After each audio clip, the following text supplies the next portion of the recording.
ইসলামের দৃষ্টিতে স্থানীয় সংস্কৃতি। ইসলামের অন্যতম বৈশিষ্ট্য হলো এটা দীনুল ফিতরা, মানব প্রকৃতি আর জীবনের বাস্তবতার সাথে ইসলাম সামঞ্জস্যপূর্ণ।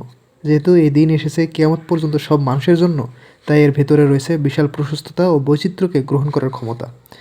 মহান আল্লাহ তাআলা আমাদের জন্য একটা মৌলিক কাঠামো আর কিছু নির্দিষ্ট সীমানা ঠিক করে দিয়েছেন। এগুলো ঠিক রেখে বৈচিত্র্যকে গ্রহণ করার সুযোগ ইসলামে আছে। ইসলাম এক অঞ্চলের মানুষকে অন্য অঞ্চলের ভাষা, খাবার বা সামাজিক রীতিনীতি হুবহু অনুকরণ করতে বলে না। আরবরা খাবারে খুব কম মশলা দেয়, যা আমাদের কাছে পানসে লাগে। ইসলাম বাংলার মানুষকে আরবের খাবার খেতে বাধ্য করে না, আফ্রিকার মানুষকে বলে না পারস্যের খাবার খেতে। কোরআন সুন্নাহর ভাষা হওয়ার কারণে আরবির বিশেষ মর্যাদা আছে, কিন্তু ইসলাম কোনো ভাষাকে নাকচ করে না। বাংলাকে হিন্দুয়ানি ভাষা বলে বাতিল করার যে প্রবণতা পাকিস্তানের সেকুলার শাসক গোষ্ঠীর মধ্যে ছিল, তার সঙ্গে ইসলামের কোনো সম্পর্ক নেই। শরীরের সাথে সাংঘর্ষিক না হলে ইসলাম সমাজের নিজস্ব বৈশিষ্ট্যগুলো বাদ দিতে বলে না। এ কারণে মুসলিম উম্মার ইতিহাসে আমরা এত বৈচিত্র্য দেখি। এক এক অঞ্চলের খাবার এক এক রকম, পাগড়ি বা টুপির ধরনও আলাদা। আরবের জুব্বা, উপমহাদেশের পায়জামা পাঞ্জাবি কিংবা কুর্দিদের সালোয়ার সবই যার যার সংস্কৃতির অংশ। নারীদের জিলবাবের রঙও এক এক দেশে এক এক রকম। স্থাপত্য বা ক্যালিওগ্রাফির মতো শিল্পেও অঞ্চলভেদে ভিন্ন ভিন্ন রুচির ছাপ পাওয়া যায়। যতক্ষণ শরিয়ার শর্তগুলো মানা হচ্ছে, ততক্ষণ এ ধরনের বৈচিত্র্য কোনো সমস্যা তো নাই, বরং উম্মার বৃহত্তর ঐক্যের জন্য এগুলোকে স্বীকার করে নেওয়া জরুরি। তবে অবশ্যই সব ক্ষেত্রে সুন্নাহর অনুসরণ প্রশংসিত, উত্তম এবং কাম্য। নিয়ন্ত্রণ করবে কে? সমস্যা দেখা দেয় যখন সংস্কৃতির কোনো উপাদানের সাথে ইসলামের স্পষ্ট বিরোধ থাকে। তখন প্রশ্ন ওঠে, এমন পরিস্থিতিতে কে প্রাধান্য পাবে? মুমিন এবং সেকুলার এই প্রশ্নের উত্তর দুই পক্ষ দুইভাবে দেয়। সেকুলাররা বলে সংস্কৃতি প্রাধান্য পাবে। তাদের দাবি হলো ইসলামের যেটুকু আঞ্চলিক সংস্কৃতি আর আধুনিক পশ্চিমা মূল্যবোধের সাথে খাপ খাবে সেটুকু আমরা গ্রহণ করব, বাকিটা বাদ দেব। ইসলামকে সংস্কৃতির অধীন হতে হবে। বাংলাদেশের প্রগতিশীলরা এই মূলনীতিতেই ইসলামের নানা বিধানকে আরবীয় সংস্কৃতি বলে নাকচ করে দেয়। দেশীয় সংস্কৃতির দোহাই দিয়ে ইসলামের বিরোধিতা করে।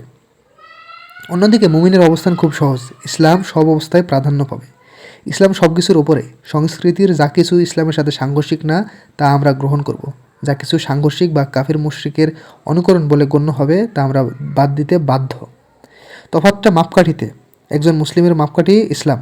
সংস্কৃতি, রাজনীতি বা অর্থনীতি, জীবনের সব ক্ষেত্রে ইসলামই চূড়ান্ত সিদ্ধান্ত দেবে।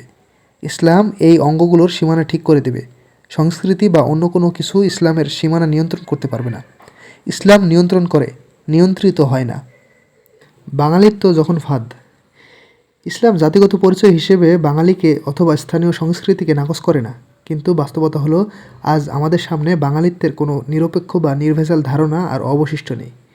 আমাদের সামনে আছে বেঙ্গল রেনেসা আর সেকুলার জাতীয়বাদী আন্দোলনের মধ্য দিয়ে তৈরি হওয়া সেই নির্মিত বাঙালিত্ব। এই পরিচয়ের শেকড় একদিকে যেমন হিন্দু ধর্মের সাংস্কৃতিক রূপের ভেতর প্রথিত, অন্যদিকে এটা সেকুলার প্রগতিশীল শক্তির সামাজিক আধিপত্য ধরে রাখার প্রধান হাতিয়ার। একজন মুসলিমের পক্ষে এই বাঙালিত্বকে গ্রহণ করা সম্ভব না। একে গ্রহণ করার অর্থ নিজের রাজনৈতিক ও সামাজিক অধিকারকে সংকুচিত করা, নিজেকে কলকাতার মুখাপেক্ষী করা, ইসলামকে প্রান্তিক করে রাখা আর মুসলিম পরিচয়কে গৌণ করে ফেলা। বাঙালিয়ানা আর বাঙালি জাতীয়বাদ আজ বাংলাদেশের কাঠামোগত ইসলাম বিদ্বেষের অন্যতম প্রধান ভিত্তি হিসেবে দাঁড়িয়ে আছে। Cultural hegemony. বাংলাদেশে ইসলাম বিদ্বেষের আরেকটা বড় স্তম্ভ হলো সেকুলার প্রগতিশীল গোষ্ঠীর সাংস্কৃতিক আধিপত্য বা কালচারাল হেজেমনি। হেজেমনি কি? দেখুন, ক্ষমতা কেবল লাঠির জোরে বা ভয় দেখিয়ে টিকিয়ে রাখা যায় না। শুধু অস্ত্রের জোরে একটা জনপদকে দশকের পর দশক দমিয়ে রাখা প্রায় অসম্ভব। ক্ষমতা টিকিয়ে রাখতে হলে জনগণের শরীরের পাশাপাশি দখলে নিতে হয় তাদের মন ও চিন্তার জগৎকেও। শাসক শ্রেণী তাই শুধু পুলিশ বা মিলিটারি নিয়ন্ত্রণ করলেই হয় না, তাদের কাজ করতে হয় আরও গভীরে গিয়ে। সমাজের চিন্তা, মূল্যবোধ আর ইতিহাসের বয়ানকে তারা এমনভাবে সাজিয়ে নেয় যাতে মানুষ গোলামিকে স্বাভাবিক ও চিরন্তন মনে করে, যেন তারা প্রশ্ন করা ভুলে যায়। চিন্তাকে নিয়ন্ত্রণের এই কাজটা মূলত হয় শিক্ষা, মিডিয়া, বিনোদন, আইন এবং সাংস্কৃতিক প্রতিষ্ঠানগুলোর মাধ্যমে। এগুলোকে ব্যবহার করে শাসক গোষ্ঠী তাদের বয়ান এমনভাবে আমাদের মগজে ঢুকিয়ে দেয় যে একসময় আমরা ধরে নিই এটাই বুঝি একমাত্র সত্যি। তাদের বানানো বয়ান আমাদের কাছে কমন সেন্স হয়ে দাঁড়ায়, আর এই কমন সেন্সই তখন সমাজের ওপর তাদের আধিপত্যকে বৈধতা দেয়। সাংস্কৃতিক আধিপত্য বা কালচারাল হেজিমনি এই প্রক্রিয়ারই নাম। ফিরাউনের জাদুকর বাহিনী। কোরআনে বর্ণিত ফিরাউনের কথা ভাবুন। ফিরআউনের শুধু বিশাল সেনাবাহিনী ছিল না, তার ছিল অনগত জাদুকর আর পুরোহিতের বাহিনী। ছিল হামানের মতো সহযোগী আর অনেক পরিষদ, কোরআনের ভাষায় আল মালা। শাসন টিকিয়ে রাখতে ফিরআউনের এই দলকেই দরকার ছিল। সেনাবাহিনী তাকে অস্ত্র দিত, তারা ছিল বাহ্যিক নিয়ন্ত্রণের হাতিয়ার। অন্যদিকে জাদুকর আর পুরোহিতরা ফিরআউনকে দিত মনস্তাত্ত্বিক নিয়ন্ত্রণের ক্ষমতা। এরা সমাজের মানুষকে বোঝাতো যে ফিরআউনই রব, তার শাসনই অমোঘ নিয়তি, বিদ্রোহ মানেই বিশৃঙ্খলা আর দুর্দশা, তাই এই জুলুম মেনে নাও। সেনাবাহিনী মানুষকে ভয় দেখাতো, জাদুকররা মানুষকে পোষ মানাতো, নিয়ন্ত্রণ করতো মানুষের চিন্তার সীমানা আর কাঠামো। ঠিক একই ঘটনা আধুনিক রাষ্ট্রেও ঘটে। প্রাচীন সেই ব্যবস্থা আধুনিক রাষ্ট্রে নতুন রূপে হাজির হয়েছে। এখন ফিরআউনের সেনাবাহিনীর কাজ করে আর্মি, পুলিশ আর গোয়েন্দা সংস্থাগুলো। এগুলো রাষ্ট্রের দমনমূলক যন্ত্র। অস্ত্রের জোরে এরা মানুষের শরীরকে নিয়ন্ত্রণ করে। আর জাদুকর আর পুরোহিতদের ভূমিকা পালন করে আজকের মিডিয়া, একাডেমিয়া, সাংস্কৃতিক এলিট আর শাসকদের অনুগত ধর্মীয় নেতারা। এগুলো রাষ্ট্রের আদর্শিক যন্ত্র। এদের কাজ মানুষের মনে সম্মতি তৈরি করা। এরা জনগণের মাথায় এমন কিছু ধারণা ঢুকিয়ে দেয় যা তাদের রাষ্ট্রের অনুগত দাস বানায়। ক্ষমতার সমীকরণটা আমরা এভাবে দেখতে পারি: রাষ্ট্র সমান সমান শক্তি প্লাস সম্মতি। আধুনিক রাষ্ট্রগুলো কেবল অস্ত্রের জোরে ক্ষমতা টিকিয়ে রাখতে পছন্দ করে না, কারণ তাতে জনগণের মধ্যে তীব্র প্রতিক্রিয়া বা বিদ্রোহের ঝুঁকি থাকে। এর চেয়ে যদি জাদুকরের মতো চতুর বয়ান বা মিডিয়ার ভেলকি দিয়ে জনগণের সম্মতি আদায় করে নেওয়া যায়, তবে শাসন ও শোষণের কাজটা অনেক সহজ হয়ে যায়। ক্ষমতাসীন গোষ্ঠী তাই সমাজের মধ্যে এমন সব মূল্যবোধ, উৎসব ও আদর্শ ছড়িয়ে দেয় যেগুলো তাদের শাসনকে বৈধতা দেয়। জনগণ তখন এই ব্যবস্থাকে স্বাভাবিক বা কমন সেন্স হিসেবে মেনে নেয়। আদর্শিক এই নিয়ন্ত্রণই হলো কালচারাল হেজেমনি। বাংলাদেশের জমিদারেরা। ক্ষমতার এই সমীকরণ বাংলাদেশের ক্ষেত্রেও প্রযোজ্য। বাংলাদেশে জাদুকরদের ভূমিকায় আছে সেকুলার প্রগতিশীল গোষ্ঠী। তারা সমাজের চিন্তার সীমানা নিয়ন্ত্রণ করে, ঠিক করে দেয় আমরা কি ভাববো আর কতটুকু ভাববো। মিডিয়া, একাডেমিয়া, প্রশাসন এবং সাংস্কৃতিক অঙ্গনের দখল তাদের হাতে। ইতিহাসের ব্যাখ্যা থেকে শুরু করে সমসাময়িক আলোচনার সীমানা পর্যন্ত সব কিছু তারাই ঠিক করে দেয়। তারাই ঠিক করে কোন দৃষ্টিকোণ গ্রহণযোগ্য আর কোন চিন্তা বর্জনীয়। ধর্মনিরপেক্ষতা, জাতীয়তাবাদ আর উদারনৈতিক গণতন্ত্রকে এরা এমন এক উচ্চতায় নিয়ে গেছে যে এগুলো নিয়ে প্রশ্ন করা যায় না। ফিরআউনের জাদুকরের মতো এরাও আমাদের শেখায় সেকুলার ব্যবস্থাতেই মুক্তি, আর ইসলামী শাসন নিয়ে চিন্তাও অপরাধ। জাদুকরদের ভেলকি দেখে মন্ত্রমুগ্ধের মতো মানুষ হাততালি দেয়, নিজের অজান্তেই সম্মতি দেয় জুলুমের শাসনকে। কোনো নির্দিষ্ট রাজনৈতিক দল বা সরকারের মধ্যে এই আধিপত্য সীমাবদ্ধ না। প্রতিটি সরকারই কার্যত এদের বানানো বয়ানের মধ্যেই কাজ করে। ইসলাম ও মুসলিম পরিচয়ের প্রতি বিদ্বেষ এখন পরিণত হয়েছে স্থায়ী ও প্রাতিষ্ঠানিক বন্দোবস্তে। ভারতীয় আধিপত্যবাদ। বাংলাদেশে ইসলাম বিদ্বেষের যে বীজবৃক্ষ আমরা দেখি, তার শেকড় কেবল আমাদের অভ্যন্তরীণ রাজনীতির মধ্যে আটকে নেই। এর সাথে জড়িয়ে আছে ভারতের গভীর ভূরাজনৈতিক স্বার্থ। ভারতীয় আধিপত্যবাদের হুমকি নিয়ে আমরা এরই মধ্যে আলোচনা করেছি। তবে ভারতীয় আগ্রাসন কেবল নদীর সীমান্ত বা বাণিজ্যের লড়াইয়ে সীমাবদ্ধ না। তাদের আসল যুদ্ধটা আমাদের বিশ্বাস, পরিচয় আর অস্তিত্বের বিরুদ্ধে। অখণ্ড ভারত। ভারতে হিন্দুত্ববাদী রাজনৈতিক শক্তি অখণ্ড ভারতের স্বপ্নে বিশ্বাসী। আফগানিস্তান থেকে বার্মা পর্যন্ত পুরো অঞ্চলটা তারা ভারতের অধীনে আনতে চায়, তৈরি করতে চায় হিন্দু রাষ্ট্র। এই পরিকল্পনার কথা তারা খোলাখুলি বলে। আরএসএস নেতা রাম মাধব যেমন স্পষ্ট করেই বলেছিল, আরএসএস বিশ্বাস করে পাকিস্তান এবং বাংলাদেশ একসময় আবার ভারতের সঙ্গে একীভূত হবে। দুই জার্মানি কিংবা ভিয়েতনামের দুই অংশ যেমন ভাগ হওয়ার পর আবার এক হয়েছিল। আরএসএস প্রধান মোহন ভাগবত তো রীতিমতো সময়সীমাও বেঁধে দিয়েছে। ভবিষ্যৎবাণী করেছে 2040 থেকে 2050 সালের মধ্যে অখণ্ড ভারত বাস্তবতা হয়ে উঠতে পারে। 2023 সালে ভারতের নতুন সংসদ ভবন উদ্বোধনের সময় সেখানে অখণ্ড ভারতের মানচিত্র বসানো হয়েছে। বাংলাদেশ, পাকিস্তান, আফগানিস্তান, নেপাল, শ্রীলঙ্কা ও মিয়ানমারকে দেখানো হয়েছে ভারতের অংশ হিসেবে। হিন্দুত্ববাদীদের বার্তা স্পষ্ট। 2024-এ বাবরি মসজিদের ধ্বংসস্তূপের ওপর বানানো রাম মন্দির উদ্বোধনের সময় মধ্যপ্রদেশের সেই সময়কার মুখ্যমন্ত্রী মোহন যাদব রাগঢাক না করেই বলেছে, এই মন্দির নির্মাণ অখণ্ড ভারত গড়ে তোলার দিকে এক বিরাট পদক্ষেপ। অনেকে হয়তো এ ধরনের কথাগুলোকে নিছক রাজনৈতিক স্ট্যান্ডবাজি কিংবা ধর্মান্ধদের বাগাড়ম্বর হিসেবে উড়িয়ে দিতে চাইবেন, কিন্তু হিন্দুত্ববাদীদের ট্র্যাক রেকর্ড আমাদের ভিন্ন এক বাস্তবতার কথা বলে।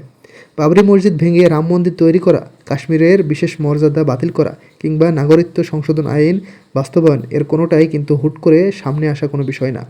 সবগুলোই হিন্দুত্ববাদীদের বহু দশকের পুরনো এজেন্ডা। সময় লাগলেও প্রতিটা এজেন্ডায় তারা বাস্তবায়ন করে ছেড়েছে। কাজেই অখণ্ড ভারতের এই প্রকল্পকে কেবল কল্পনা মনে করে বসে থাকাটা ভুল হবে। অখণ্ড ভারতের স্বপ্ন বাস্তবায়নের পথে বড় বাধা হলো এই অঞ্চলে ইসলাম আর এখানকার মানুষ স্বতন্ত্র রাজনৈতিক অস্তিত্ব স্বতন্ত্র রাজনৈতিক অস্তিত্ব। তাই তারা আগে মানসিকভাবে আমাদের পঙ্গু করে দিতে চায়। আর এই কারণে বাংলাদেশে ইসলাম বিদ্বেষকে উস্কে দেওয়া ভারতের জন্য একটা জরুরি ভূরাজনৈতিক প্রজেক্ট। সর্বভারতীয় প্রকল্প। তবে সম্প্রসারবাদী নীতি কেবল আরএসএস বা বিজেপির একার না, এটা সর্বভারতীয় রাজনৈতিক প্রকল্প। বিজেপির যেমন আছে অখণ্ড ভারত, কংগ্রেসের তেমনি আছে নেহেরু ডক্ট্রিন, যার লক্ষ্য পুরো উপমহাদেশকে ভারতের নিয়ন্ত্রণে রাখা। সেটা সরাসরি দখল করেই হোক অথবা প্রক্সি শাসনের মাধ্যমে আড়াল থেকে সুতো টেনেই হোক। অনেক বছর ধরে ভারত এই নীতি মেনে চলছে। 1975 সালে সিকিম যখন দখল থেকে শুরু করে 70-এর দশক জুড়ে তামিল টাইগারদের প্রশিক্ষণ দেওয়া, 2001-এ নেপালের রাজপরিবার হত্যা অথবা 2009-এ পিলখারা হত্যাকাণ্ড উপমহাদেশে ভারতীয় নিয়ন্ত্রণ টিকে রাখার চেষ্টার অল্প কিছু উদাহরণ। এই ঘটনাগুলোর বড় অংশই ঘটেছে কংগ্রেসের আমলে। তাই ভারতীয় আগ্রাসনকে কেবল হিন্দুত্ববাদীদের প্রজেক্ট মনে করাটা আত্মঘাতী ভুল। বিশেষ করে বাংলাদেশ প্রশ্নে কংগ্রেস ও বিজেপির মধ্যে কোনো মৌলিক তফাৎ নেই। ভারতের সব রাজনৈতিক শক্তি বাংলাদেশকে তাদের জাতীয় নিরাপত্তার জন্য হুমকি হিসেবে দেখে। তাই সরকার বদলালেও দিল্লির দৃষ্টিভঙ্গি বদলায় না। Chicken snake. ভারতের আগ্রাসী মনস্তত্ত্বের পেছনে কাজ করে নিরাপত্তাহীনতার অনুভূতি। ভারতের মূল ভূখণ্ডের সাথে তাদের উত্তর পূর্বাঞ্চলের 7 রাজ্যকে যুক্ত করেছে মাত্র 22 কিলোমিটার এক সরু পথ। একে বলা হয় শিলিগুড়ির করিডোর বা চিকেন স্নেক। ঠিক এই করিডোরের নিচেই বাংলাদেশের অবস্থান। দিল্লির ভয় হলো বাংলাদেশে ইসলাম শক্তিশালী হলে এই চিকেন স্নেক অরক্ষিত হয়ে পড়বে। 20 কোটি মুসলমান যদি ইমানি চেতনা ও স্বতন্ত্র পরিচয় নিয়ে জেগে ওঠে, তবে ভারতের অখণ্ডতা টিকিয়ে রাখা কঠিন হবে। ভৌগোলিক আশঙ্কার সাথে যোগ হয়েছে ঐতিহাসিক ভয়। ব্রিটিশ আমলে আসাম ও ত্রিপুরার একটা বড় অংশ বাংলার প্রশাসনিক কাঠামোর অন্তর্ভুক্ত ছিল। সাংস্কৃতিকভাবে এই পুরো জনপদ একে অপরের সাথে ওতপ্রোতভাবে জড়িত। ঐতিহাসিক এই নৈকট্য তাদের দুশ্চিন্তা আরও বাড়িয়ে দেয়।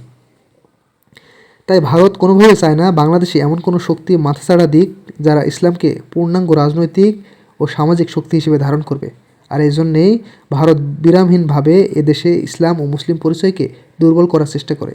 তারা এমন এক বাংলাদেশ চায় যা নামে মুসলিম প্রধান কিন্তু আত্মায় সেকুলার। আধিপত্যের নীল নকশা। ভারতের জন্য একাত্ম ছিল পাকিস্তান ভাঙার মোক্ষম সুযোগ, কিন্তু সেই সুযোগ কাজে লাগানোর পরেই শুরু হয়েছে আসল সংকট। বাংলাদেশের অবস্থান, এখানকার সংখ্যাগরিষ্ঠ জনগণের মুসলিম পরিচয় আর উত্তর পূর্বাঞ্চলের বিভিন্ন প্রদেশের সাথে আমাদের ঐতিহাসিক নৈকট্য, সব মিলিয়ে বাংলাদেশের অস্তিত্বই এখন ভারতের জন্য স্থায়ী কৌশলগত চ্যালেঞ্জ। তাই নিতান্ত বস্তুবাদী ও কৌশলগত কারণেই ভারত নিরবিচ্ছিন্নভাবে বাংলাদেশকে কবজায় রাখতে চায়। বাংলাদেশে ভারতীয় আধিপত্যের ছক মূলত দুটো স্তরে কাজ করে। দীর্ঘমেয়াদী লক্ষ্য, ভারতীয় সম্প্রসারবাদ বাস্তবায়ন করা, সেটা অখণ্ড ভারতের নামে হোক বা নেহেরু ডক্ট্রিনের নামে হোক। মধ্যমেয়াদী লক্ষ্য, চূড়ান্ত আগ্রাসনের আগ পর্যন্ত বাংলাদেশকে প্রক্সি শাসনের আওতায় রাখা। এ লক্ষ্যে ভারত নানা কৌশলে নানা ফ্রন্টে কাজ করে। রাজনৈতিকভাবে তাদের সবচেয়ে বড় কার্যকর ফ্রন্ট আওয়ামী লীগ। এটা ভারতীয় স্বার্থ রক্ষায় সবচেয়ে কার্যকর রাজনৈতিক শক্তি। এর আগে জাসদ সহ অন্যান্য দলকেও তারা ব্যবহার করেছে। এছাড়া জাতীয়বাদী, ডানপন্থী, এমনকি ইসলামীপন্থী বলে পরিচিত দলগুলোর ভেতরেও এদের অনুপ্রবেশ আছে। এছাড়া আধিপত্য ধরে রাখার জন্য বাংলাদেশের ভেতরে ভারত একটা প্রভাবশালী পঞ্চম বাহিনী তৈরি করছে। লম্বা সময় ধরে সাংস্কৃতিক অঙ্গন, বুদ্ধিজীবী মহল, মিডিয়া জগৎ ও সুশীল সমাজের মধ্যে বানিয়েছে শক্ত ঘাঁটি। ভারতের প্রভাব বলয়ে থাকা এই লোকেরা বাংলাদেশে এমন এক সংস্কৃতি তৈরি করেছে যেখানে ভারত বিরোধিতাকে সাম্প্রদায়িকতা হিসেবে নাকচ করা হয়। দুঃখজনকভাবে ভারত বিরোধিতার দাবি করা অনেক জাতীয়বাদীও ভারতের তৈরি বা প্রচার করা ইসলাম বিদ্বেষী ধারণাকে গ্রহণ করে নিয়েছে এবং নির্বোধের মতো সেগুলোকে প্রচার করে বেড়াচ্ছে বহু দশক যাবৎ। সেকুলার প্রগতিশীল শক্তির সাংস্কৃতিক আধিপত্য আর ভারতীয় আঞ্চলিক আধিপত্যের একে অপরের পরিপূরক। কংগ্রেসের নেহেরু ডক্ট্রিন, আরএসএস বিজেপির অখণ্ড ভারত আর এই ভূখণ্ডের মুসলিম পরিচয়কে নাকচ করা বাঙালিত্বের বয়ান একশতই বাধা।